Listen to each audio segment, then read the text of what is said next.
কিরে ঘুম ভাঙে না তোর? কি সব সময় চেঁচামেচি করতে থাকো? একটু তো ভালোবেসেও ডাকতে পারো। আরে আমার সোনা অলস জামাইটা, বেলা 11টা বাজে, তুমি কাজে যাবে না বলো তো? আর কত ঘুমাও সোনা বল। কি গো, কোথায় গেলে? এদিকে আসো, বাজারটা নিয়ে যাও। কোথায় বাজার? দিচ্ছি, দাঁড়াও। এই নাও। এইটা দিয়ে কি আমি তোমার পিন্ডি দিব? দিলে দিতে পারো, আমার কোনো অসুবিধে নেই। এই আমার মুখে মুখে তর্ক, আমাকে টিটকানি মারা হচ্ছে। এখন বাজে বেলা 1টা, একটা কোষ নিয়ে এসে বলেছে বাজারে এনেছি। এটা তোর মাথায় এনেছিস? তো এত চিল্লিয়ে বলার কি আছে? এটা তো আস্তে ধীরে একটু ভালোভাবে বলতে পারো নাকি? ও আচ্ছা। আরে শোনা, বেলা 1টা বাজে, তুমি এখন একটা কোষ নিয়ে এসেছো, এটা দিয়ে আমি এখন তোমার পিন্ডি চটকাবো, বুঝেছো?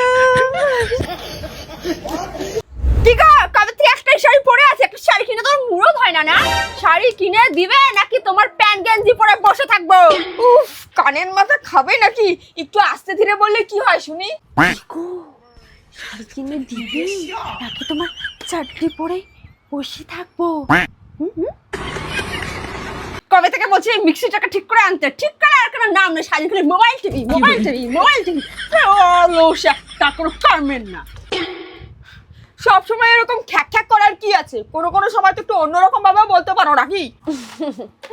বলছিলাম তোমার এই 14 গোষ্ঠীর মাথাটাকে যদি ঠিক করে আনতে, তাহলে তোমার পিন্ডিটা এটাতে চটকাতে পারতাম।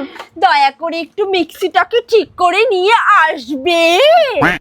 अभी मैं गाली नहीं दे सकता। কি ব্যাপার কি? চোখে পড়ে না? আমার কলেজে কাজে ধার দিচ্ছি, কপালটা থেকে সরো। তো আমাকে আগে তুলে তারপর তো ঝাড় দিতে পারতে নাকি?